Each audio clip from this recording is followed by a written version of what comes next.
My dad and two friends of his started the company in 1946, originally to offer flight training. By the end of the first year, he was a sole owner and operator.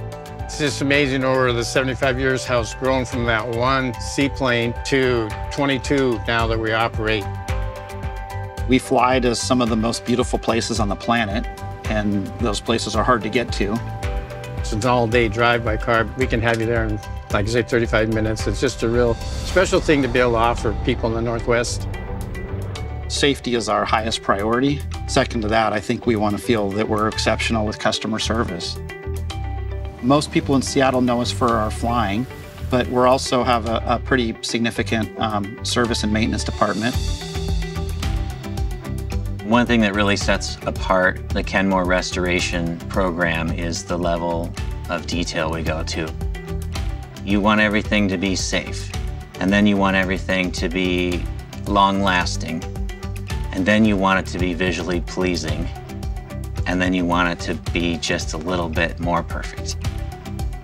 We want to be the benchmark that everyone else measures against, and I think we are.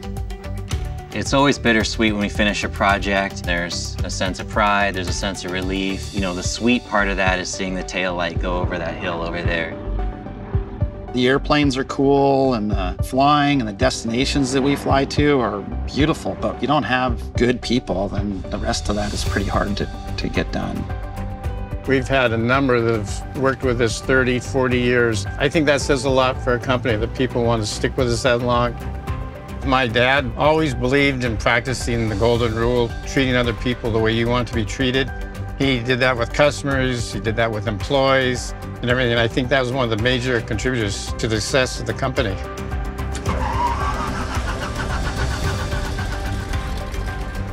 We've navigated some challenging times together, but we do it in a way that I think maintains the culture of the business and the chemistry, and that's something I'm very proud of.